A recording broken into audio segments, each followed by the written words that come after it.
At Starbound, we like to tell stories the human way, not with artificial slop or AI voices. What's HFY without humanity? So, subscribe if you want to keep it that way. My name is Dan, and let's begin. Admiral Inez Corvo stood on the bridge of the Terran Confederacy ship Bastion and watched immense shapes resolve out of space-time. The void held only the cold, distant glitter of the Koros system's star. The next, the transit corridor dilated, expelling the angular warships of the Terran Third Fleet. Dreadnoughts, carriers, cruisers, 36 capital ships, shedding Cherenkov radiation like ghostly blue wakes. They slid into a web of interlocking fire fields, Corvo's single greatest contribution to military science. "All ships report green on transition," Commander Kai announced, his voice cutting through the swirl of jump data calculations. He stood at his station. "Perimeter coverage is nearly complete. A temporary gap in sensor coverage remains while the Agincourt and Thermopylae bracket the station's primary traffic lanes." She twitched, a motion so slight her hand barely trembled on the rim of her ceramic mug. "A gap is a gap, Commander." "Yes, Admiral. They're compensating for an unlisted gravitic anomaly, probably a new commercial platform. The gap will close within minutes." She grunted, a noise of acceptance. She kept her focus on the main view screen. Argent Station hung in the void, a spindle of light and commerce, a monument to neutrality. The station hid the corruption and compromise inevitably driving such commerce. Corvo saw only a target-rich environment. "The deployment feels excessive, Admiral," Kai said. 3 dreadnoughts and a full carrier group for a peace talk?" She twitched again, a stronger motion this time. She clenched her fist around the mug, the searing heat of the coffee a familiar weight. "The Silori are bringing poets and scholars, Kai. We're providing the stage for their performance." She took a sip. "And the appropriate number of ushers." Kai nodded once. The subtext was clear, the ghost haunting her words. Veles 5. "Station's hailing us, Admiral," the comms officer announced. "Administrator Peller, he sounds strained." "On screen," Corvo ordered. A pudgy, sweaty face appeared, framed by the plush collar of a ceremonial robe. "Admiral Corvo," he began, his voice tight. "Argent welcomes the Terran delegation. We must confess, we anticipated a force of different magnitude. May I ask you to confirm your intentions?" Corvo leaned forward just enough for the bridge lighting to catch the severe lines of her face. "My intentions, Administrator, are to ensure a productive diplomatic summit. This is the envoy." Peller swallowed. "Of course, Admiral." The channel closed. Corvo turned back to the holographic plot, where the fleet icons all clicked into a concentric web of interlocking fire fields. The arrangement was a blockade, though protocol would call it a protective cordon. "The Silori delegation's shuttle is on final approach," Kai reported. "Well, let's see what the poets think of the stage," Corvo said. She zoomed the view screen, focusing on the sleek, finned vessel as it slid past the colossal flank of the bastion. She could almost imagine the view from its viewport. A megatonnage of battleship grey steel, a statement of intent. From the viewport of his shuttle, Ambassador Lorimer saw an armored wall where there should have been an open sky. The Terran ships occupied the system. Their hulls, scarred and functional, were all brutish angles against the flowing curves of Silori design. They were flying fists, clenched and ready, occluding the stars. His fine, silvery filaments, which typically traced the contours of his face, tightened against his skin into a wire cage. "By the ascended ancestors," his junior attaché, a young noble named Evren, whispered. He pressed his face to the viewport, his own silvery filaments ruffled. "That's their peace envoy?" "It is their nature, Evren," Lorimer said, his melodic baritone, honed in soothing warring counsels, now brittle. "They are a young species. They still mistake volume for gravitas." The reports were clear. He had studied humanity's brief, explosive history since their chaotic entry onto the galactic stage.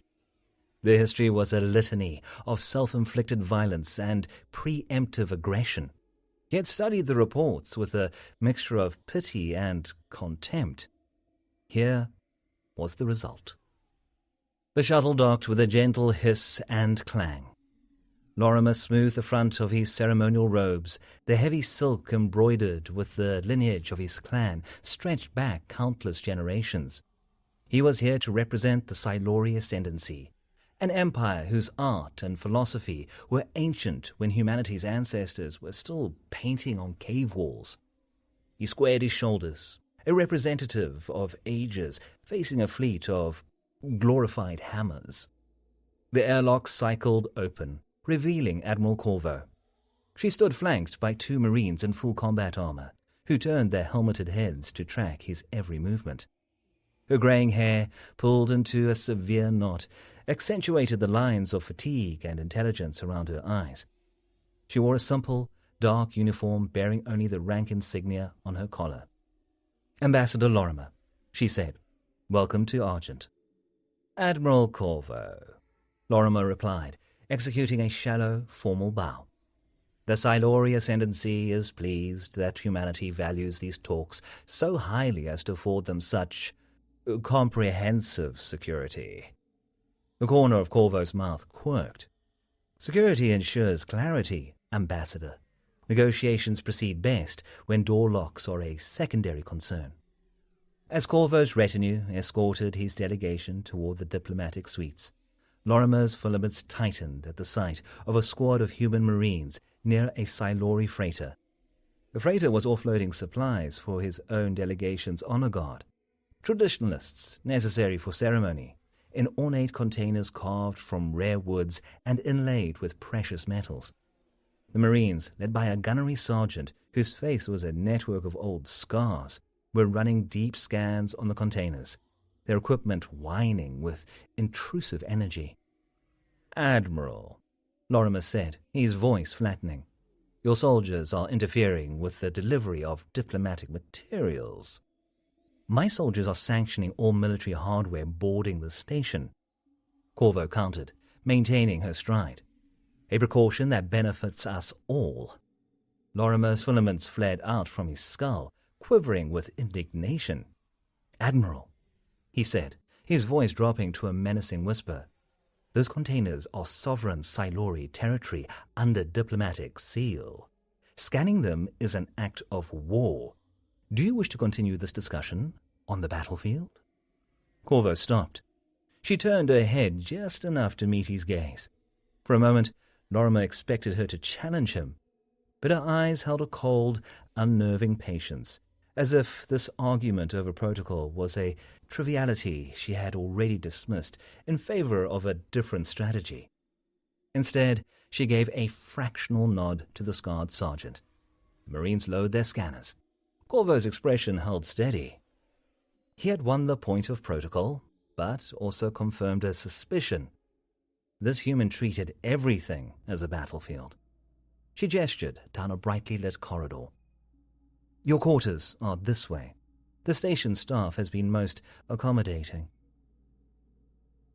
The suites proved lavish, a symphony of polished chrome and holographic art. The luxury felt hollow. Through the main viewport, the dark shape of a Terran destroyer hung in the void.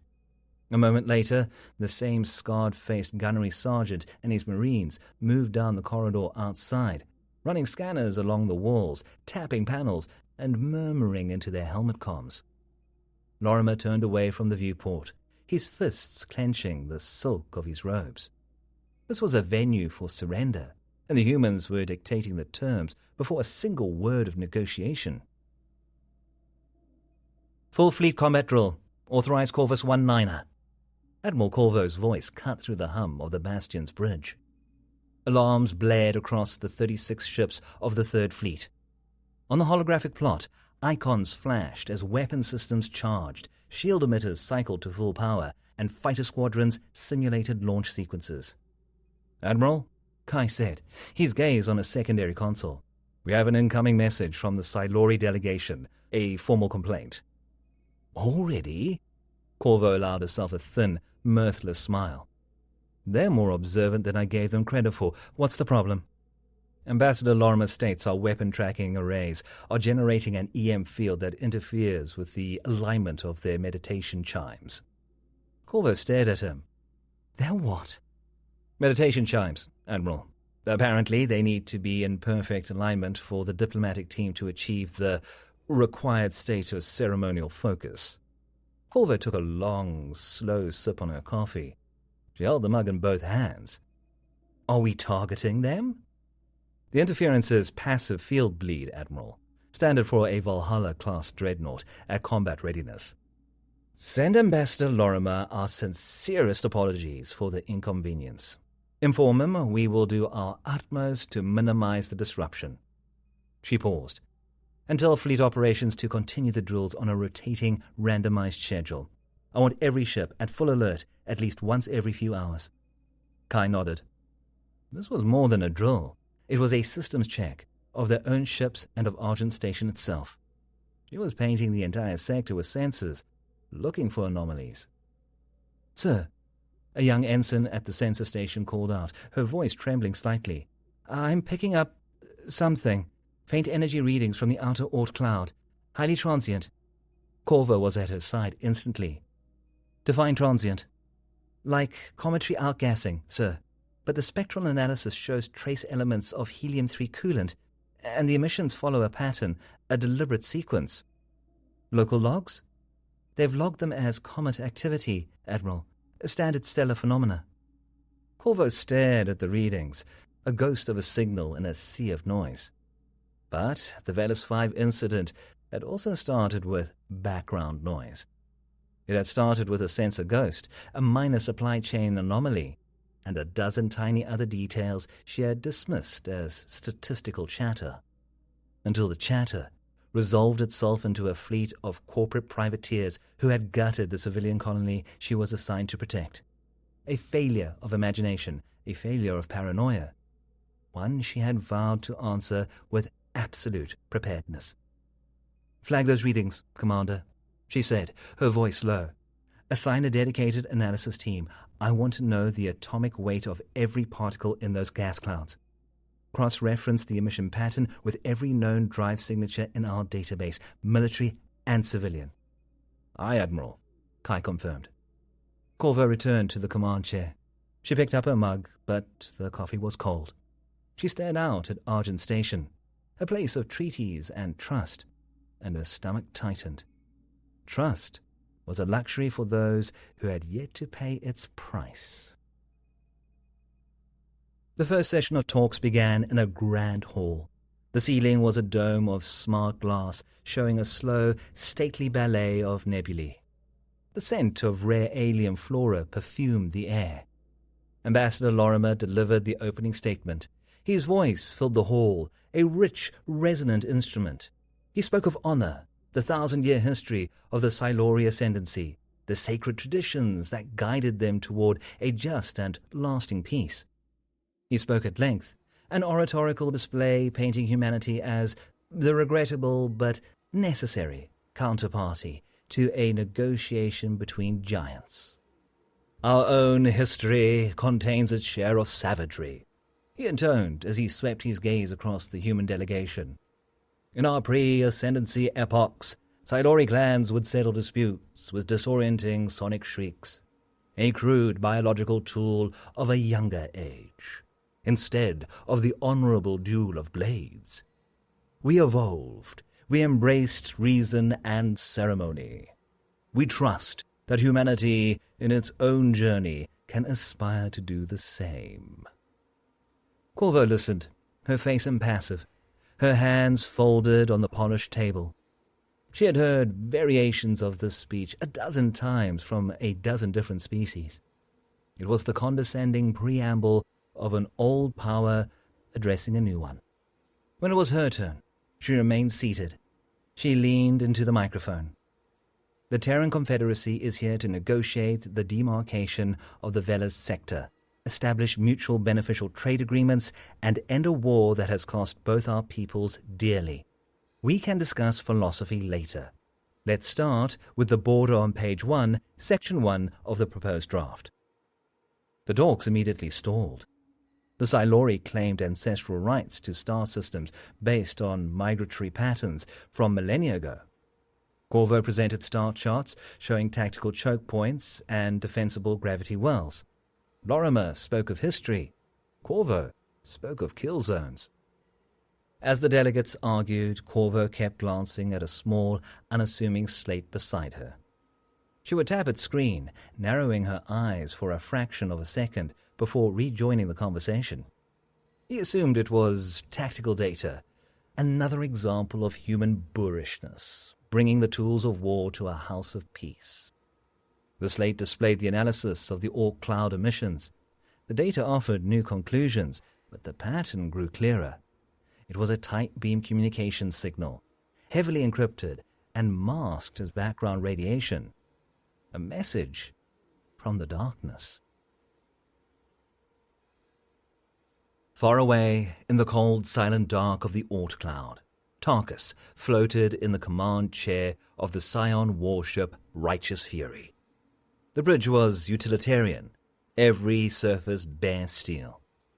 Tarkus was larger than most Silori, his frame hardened by years of frontline combat. His cranial filaments were a dull, scarred grey, and his eyes were flat, hard chips of jet. He was listening to a broadcast of the negotiations, and a low rumble started in his chest. Lorimer's voice, with these poetic flourishes and talk of honor, was the sound of a species castrating itself. He speaks of shrieks as a tool of a cruder age. Tarkus spat, his voice a coarse boom that echoed on the small bridge. He has forgotten that a scream is the first and most honest of weapons. He and his decadent council have forgotten what it is to be Silori. His lieutenant, Malix, stood rigidly beside him. The fleet is in position, Lord Tarkus. We have infiltrated the station's maintenance network. Our warriors are ready. Tarkus grinned, a predator's smile. Lorimer speaks of ancestral rights. We are here to claim them with fire and steel. The ascendancy has grown weak, decadent, willing to treat with vermin. We will purge the weakness. We will remind the galaxy of our strength. He looked at the tactical plot, which showed the Terran fleet in its neat, orderly cordon. The humans hide behind their walls of steel. They are predictable, cowardly. He switched off the broadcast. Prepare the Scions for glory. You ever think the Admiral might be overdoing it? Private First Class Revis asked, his voice a muffled squawk over the squad's private comms. Gunnery Sergeant Holt Darrow kept his focus on the access panel he was wiring, wedged in a service duct below the station's main promenade that smelled of metallic dust and chilled coolant. Revis, if the Admiral had her way, we'd have the whole station wired for demolition, and she'd be holding the detonator. This is what she calls restraint. Corporal Anna Chavez, their tech specialist, snorted from a few feet down the cramped tunnel. He's right, kid. Last deployment, she had us booby-trap our own command post. The inside of it. Or did it work? Revis asked. We're still here, aren't we? Darrow grunted, clipping the last wire of a micro-repeater into place. This was more than a sweep. They were laying a web, motion sensors, audio pickups, network traps. A comprehensive sensory grid laid over the station's guts. Corvo's orders. Just seems like a lot of effort for a bunch of diplomats, Revis mumbled. Our concern is bigger than them, Darrow said, crawling backward out of the tight space. We're here for anyone who dislikes what they're saying. He wiped grease from his hands onto his fatigues. The green glow of Chavez's tech gauntlet illuminated his face. Hey, Gunny, Chavez said, her voice sharp. Got something. Darrow was beside her in a second. On her gauntlet screen, a thin spike of data bloomed and then vanished. What was that? Encrypted energy signature, deep in the maintenance network. Look at the protocol stack. She highlighted a line of code. That's old. Obsolete Silori military encryption, the kind hardcore traditionalist sects still use. Where did it go? Vanished. Bounced through a series of dead nodes and disappeared. Smells like a ghost signal. Darrow tapped his comm bead. Watchdog 6 to Archangel. We have a possible bogey. Faint signal, obsolete Silori military encryption, maintenance network. Signal has vanished, sending the data packet now. The reply from the Bastion was instantaneous. Archangel to Watchdog 6, roger that, stand by. A pause, then Intel flags the signature profile, matches chatter from a radical traditionalist group, the Scions of Silos. Their encryption is obsolete. Our electronic warfare teams confirm they can exploit it. Consider that threat level elevated. Continue your mission. Darrow looked at Revis. The kid's eyes were wide in the gloom. See, kid? Darrow said, his voice a low rumble. Now it's interesting. He clapped the private on the shoulder. Let's get back to work. We've got a lot more wire to run. The second day of talks began with the same stifling formality as the first. Lorimer was in the middle of a lengthy rebuttal concerning asteroid mining rights when the fragile piece tore apart. A single, piercing alarm cut through the hall. Red lights flashed, casting the delegates in a hellish glow. On the bridge of the Bastion, the holographic plot bloomed with crimson icons. "Multiple contacts, Admiral!"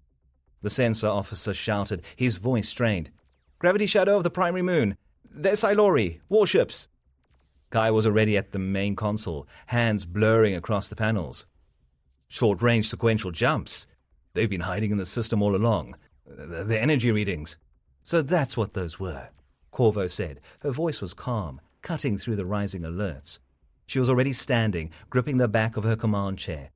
The moment she planned for, the disaster she had spent her life anticipating, was here. Her gaze held only a sharp, clarifying focus. The station's comms crackled, and a new face appeared on every screen. It was Tarkus, his grey-flecked cranial filaments bristling with righteous fury, his dark gaze burning. He was on the bridge of his warship, the background alive with the disciplined chaos of a vessel going to battle. "Sons and daughters of Kylos," he boomed, his voice overriding all other channels. "The time for talk is over. Lorimer and his council of traitors have sought to bargain away our birthright to these human vermin. I hereby dissolve the ascendancy. A new, true order will rise from its ashes. I, Tarkus, will lead you back to glory." In the conference hall, Lorimer stared, his features locked in shock, the silvery filaments on his face going rigid like wires. "Tarkus," he whispered. Outside, the first salvo of plasma fire erupted from Tarkus's flagship. They bypassed the Terran fleet. They lanced the station's main sensor array, its docking control, and, with practiced accuracy, the elegant Silori diplomatic shuttle, which vaporized in a flash of incandescent gas. It was a coup, an internal affair broadcast for the galaxy to see. Stunned, Lorimer fell silent. His aides screamed as the human delegates dove for cover. Corvo, however, watched the holographic plot as Tarkus's ships moved to consolidate their position. They appeared exactly where her models predicted they would be. A lifetime of vigilance, of second-guessing, of sleepless nights spent gaming out every possible catastrophe, sharpened into this single moment. She leaned into her command channel, her voice cutting through the rising panic on the bridge. "This is the Admiral. Execute contingency Corvus. All stations." The trap closed. For days, half a dozen bulk freighters drifted on the edge of the station's traffic zone, their transponders identifying them as hauling everything from agricultural protein to luxury machine parts. As Tarkus's ships advanced, confident and unopposed, the freighters' hulls cracked open along hidden seams. Panels slid away to reveal missile pods, plasma cannons, and the lean, predatory shapes of Gladius-class assault frigates. There were Q-ships, a relic from humanity's naval history, resurrected for an era of interstellar warfare. They opened fire as one, their combined volleys hammering the exposed rear echelons of the Scion fleet. Engines overloaded, hulls buckled, a Scion destroyer caught completely by surprise, split in two, its reactor core flowering into a silent, white-hot nova. Simultaneously, the Terran Third Fleet, which Tarkus had dismissed as a static, cowardly wall, came alive. Their drives were hot, their weapons charged. The constant, disruptive drills Corvo ran meant they were already at peak combat readiness. They snapped into a pincer attack, creating a kill box that sealed off every escape vector. The jamming frequencies are fluctuating, Kai reported, his voice a steady rhythm against the cacophony of battle. They're trying to adapt. Our EW suite is already feeding them ghost signals. Their tactical net is in chaos. They think they're fighting twice the number of ships. Corvo watched the engagement unfold with the grim satisfaction of a plan clicking into place. Target their engines and weapons. I want Tarkus's flagship disabled. We're taking him alive. She had prepared for a war. Tarkus had brought one to her doorstep. He was about to learn the difference between a fanatic and a professional. The first explosion on Argent Station was a sequence of shaped charges hidden inside the ornate Honor Guard supply containers, detonating in synchrony. The primary blast gutted the station's central security hub, decapitating the local response before it could even begin. From the smoke and chaos emerged Scion commandos, clad in dark, angular armor and armed with military-grade plasma rifles. They moved with purpose, securing key junctions, their movement betraying weeks, perhaps months of planning. They had made the installation their hunting ground. In a service corridor levels below, the shock wave threw Darrow and his squad against the wall. Dust and wiring rained down from the ceiling. Chavez, status! Darrow yelled, already back on his feet. Comms are a mess. Station security is dark. Whatever that was, it was professional. The corporal reported, her face grim in the emergency lighting. Darrow's comms bead crackled with a burst of static. Then a voice, clear and sharp, cut through the noise. It was Admiral Corvo. She was using a direct, encrypted channel routed through the micro-repeaters his squad had planted. Watchdog 6, this is Archangel. The Scions are staging a coup with ground forces. Your new primary objective is the Silori delegation. Secure Ambassador Lorimer. His call sign is Guardian. Acknowledge. Archangel, Watchdog 6 acknowledges, Darrow said, his voice calm. Guardian is the package, moving to secure. He turned to his team. PFC Revis looked pale, but he held his rifle steady. Sergeant Bolando, their heavy weapons specialist, affectionately known as Grizz, cracked his knuckles, a grin splitting his thick beard. Chavez was already pulling up the station schematics they had mapped. All right, team, new objective, Darrow said, his voice a low, conversational tone that carried more menace than any shout. We're on babysitting duty. He pointed to a ventilation shaft access on Chavez's display. The Scions will be expecting everyone to use the main corridors. We'll use the service ducts. They were moving before the dust had even settled, a grey blur of pragmatic violence melting into the station's broken heart. Ambassador Lorimer's world had developed into a storm of noise and fire. The air, once scented with exotic pollens, was now thick with the acrid stench of burnt circuitry. His honor guard, armed with their ceremonial blades, fell to controlled bursts of plasma fire. Their honorable deaths still left him defenseless. He and his surviving aides took cover behind a large, overturned planter, the decorative flora burning with a sickly green flame. Scion commandos were advancing, their movement disciplined, their intent clear. Tarkus wanted him erased. A section of wall beside them exploded inward. The force was focused, a contained blast with the distinct signature of a breaching charge. A squad of human marines emerged from the cloud of dust and plaster, moving in a low crouch, weapons up, covering every angle. The scarred marine Lorimer recognized from before moved directly toward him. He grabbed Lorimer by the arm, his grip like steel, and hauled him to his feet. "Ambassador?" The sergeant's voice was a flat, steady drawl. "You're a high-value asset. My job is to secure you. Move." Lorimer bristled, his every instinct screaming at the indignity of a common soldier manhandling him. The physical contact was an appalling breach of protocol. "Unhand me, Sergeant! I am—" A plasma bolt flashed through the air where his head was a second before. The Marine held his ground, pushing Lorimer behind him toward the breach in the wall. "You are the package, sir, and we're the delivery service. Now move, before I have to carry you." Lorimer looked from the advancing scions to the unwavering eyes of the human soldiers. His pride, his dignity, his lifetime of belief in the power of protocol, it all evaporated in the face of brutal, undeniable reality. Compelled by this truth, he followed. The Marines moved around him, a moving shield of competence, their rifles barking in short, controlled, and devastating bursts. For the first time, Lorimer understood. The humans brought soldiers because, sometimes, the world demands action over words. On the bridge of the Bastion, the plan had just sprung a leak.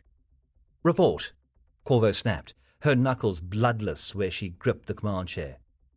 "A dying Scion cruiser, Admiral," Kai said, his own calm cracking.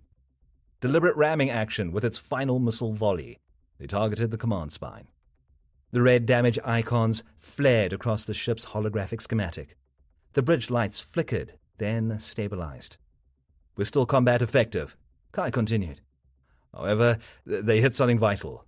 Engineering reports a primary power relay for the forward shield emitters is offline. We have a blind spot, Sector 1 Alpha." Corvo's gaze shot to the holographic plot. Tarkus's flagship, the Righteous Fury, was battered but still fighting, and it was already moving to exploit the opening. "They're good," she said, a note of grudging respect in her voice. "Fanatics, but good." The perfect trap now had a fatal vulnerability. She would see it through.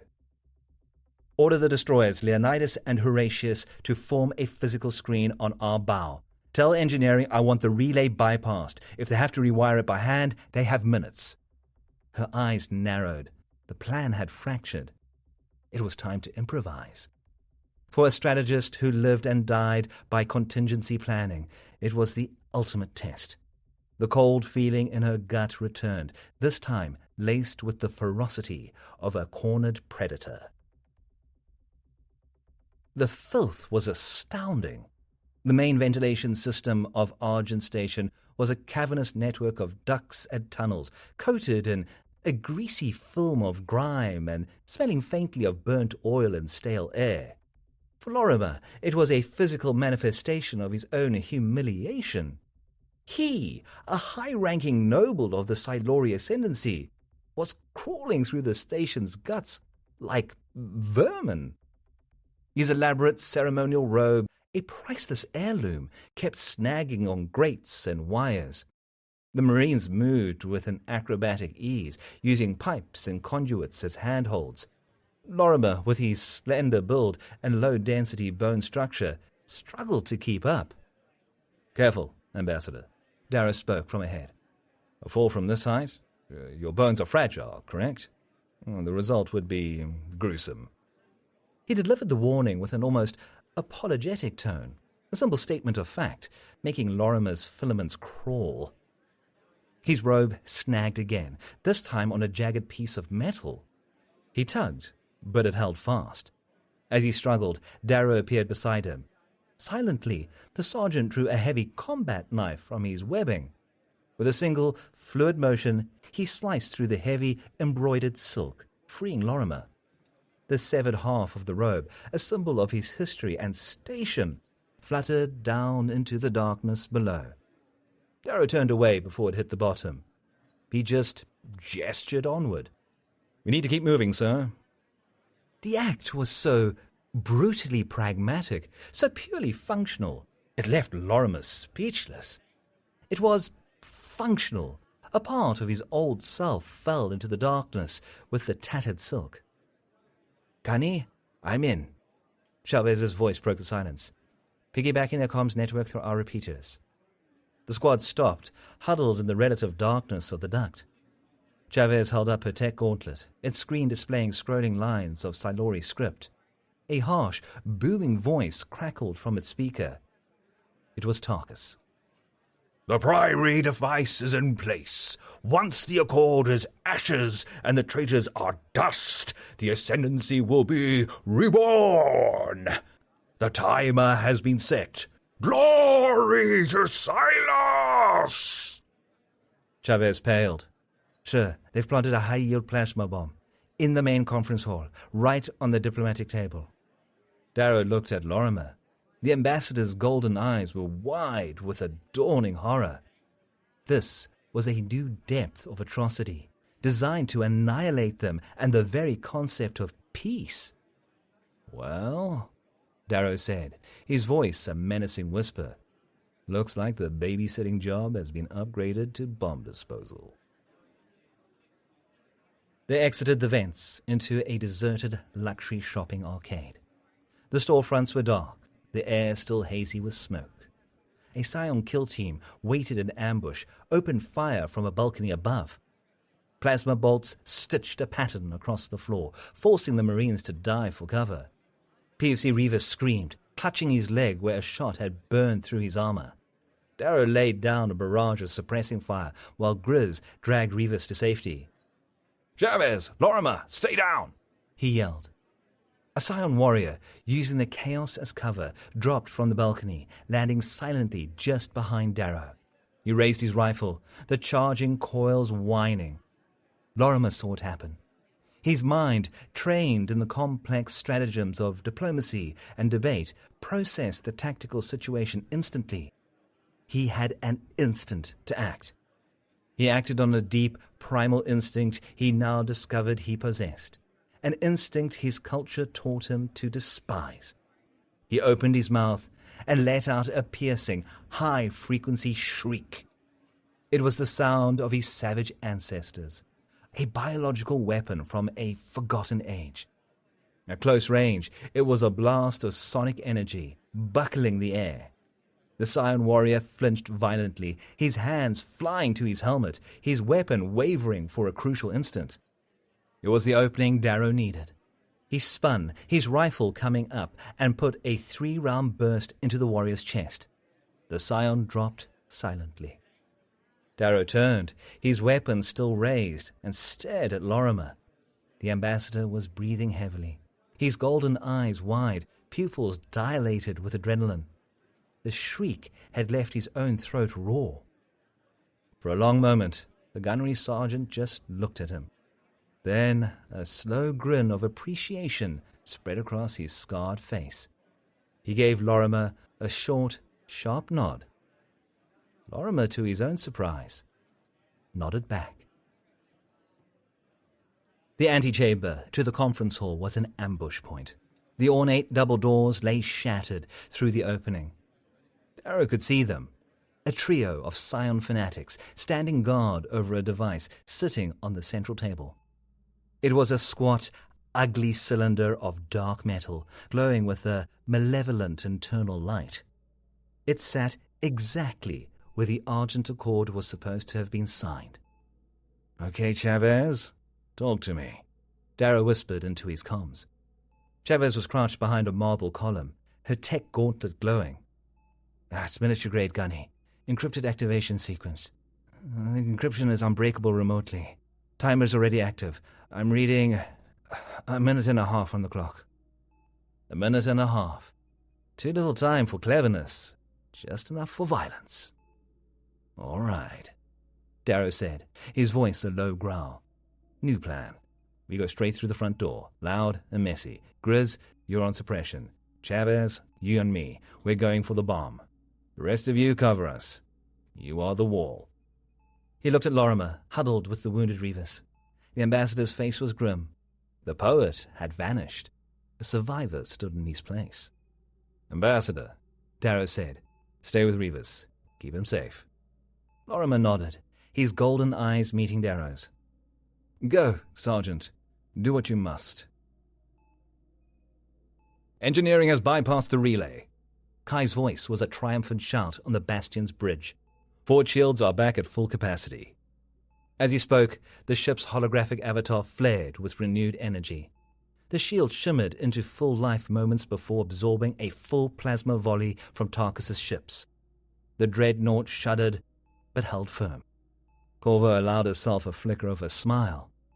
"It's over," she said. She pointed a single, steady finger at the Righteous Fury. "Order the fleet to tighten the net. Disable that ship. I want Tarkus gift-wrapped." The Third Fleet moved as one. Missiles streaked through the void, targeting the weapon emplacements. Ion cannons fired, their beams overloading power systems rather than shredding armor. The fleet systematically dissected the enemy ship. The Righteous Fury shuddered under the onslaught, its engines sputtering, its cannons falling silent, one after another. Corvo opened a channel, patching it directly to Tarkus's bridge. His face, contorted with rage and disbelief, appeared on her screen. "Surrender now, Tarkus." Corvo's voice was cold as the void. "Your glorious war is over." Tarkus responded with a stream of vitriolic curses, promising her 1,000 deaths before his comms officer cut the channel. Corvo watched the screen go blank. "He'll scuttle the ship before he surrenders," Kai observed. "I know," Corvo replied, "which is why Marine boarding parties launched minutes ago." Darrow's team breached the hall from 4 points simultaneously. Stun grenades arced through the shattered doorways, detonating with a concussive blast of light and sound. Before the Scions could recover, the Marines were inside, their plasma bolts crisscrossing the opulent room and scorching priceless tapestries. Grizz's heavy repeater created a wall of fire, forcing the Scions to keep their heads down. "Go, go, go!" Darrow yelled, already sprinting for the bomb. Chavez was right behind him, clutching her toolkit. They dove behind the massive diplomatic table, the air above them thick with plasma trails. The bomb's timer pulsed red, seconds ticking down. "The casing's too hard to breach," Chavez shouted. "But I can access the core containment field. I can trigger a controlled power discharge. It'll fry the device, but the backlash will be significant." "Do it," Darrow ordered. A Scion warrior, seeing what they were attempting, broke from cover. He ran past the Marines, his eyes fixed on the bomb. He charged, a fanatic with a single purpose. Lorimer saw him coming. He saw Darrow and Chavez, their backs turned, focused on the device. He saw the wounded Revis, helpless on the floor. Instantly, Lorimer moved. He ran, his slender frame surprisingly swift, and placed himself between the charging Scion and the table. His body was his only shield. The Scion snarled, raising his rifle for a point-blank shot. Before he could fire, a burst from Grizz's repeater caught him in the back, sending him crashing to the floor just short of the ambassador. "Discharge in 3, 2, 1, Chavez yelled. Darrow grabbed her and Lorimer, pulling them down behind the heavy table just as a wave of raw energy erupted from the bomb. It was a silent, violent release of energy. The lights in the hall died. Every electronic system screamed and went dark. In the sudden silence, a new sound emerged. The station's hardened emergency address system crackled to life, broadcasting a clear voice. It was the panicked voice of Tarkus's second-in-command, captured during the boarding of the Righteous Fury.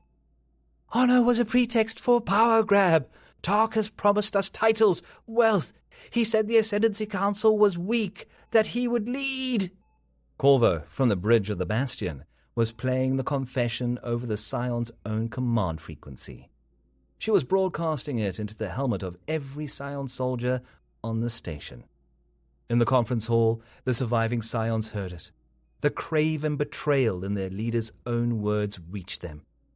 their fanaticism, their righteous cause, crumbled into a sordid lie. They faltered, their weapons lowered. Their hesitation was the only opening Darrow's Marines needed.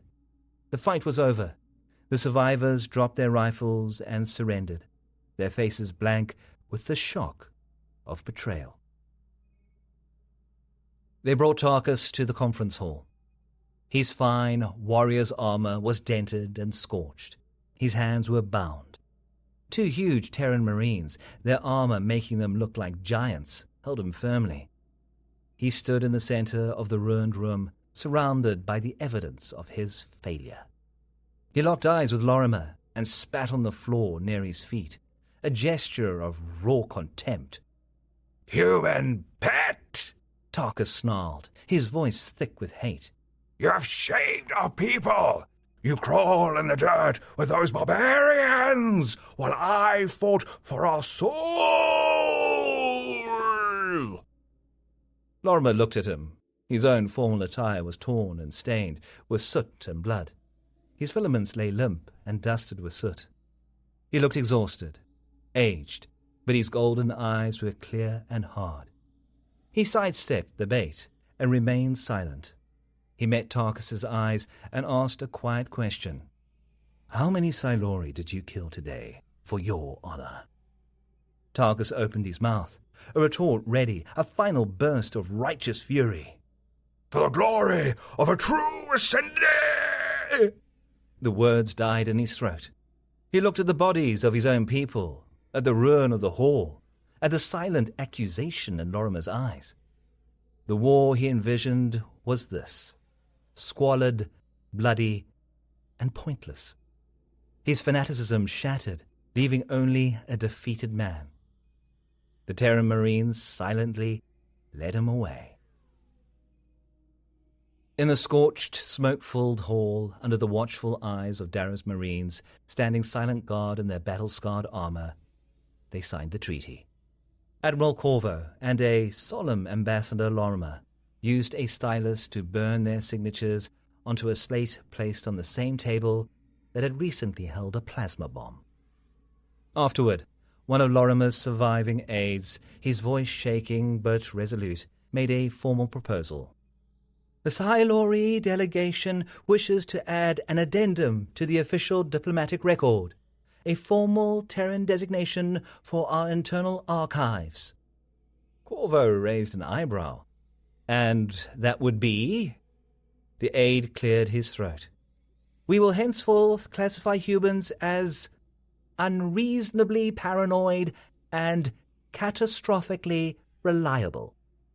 A genuine, startling smirk touched Corvo's lips. She reached into a pouch in her belt and pulled out a flat, vacuum-sealed pack. She tore it open and offered the contents to Lorimer. It was a dense, protein-laced block, a standard Terran military field ration. "Ration?" she offered. Lorimer looked at the bland, functional brick of protein and hesitated for only a second before accepting it.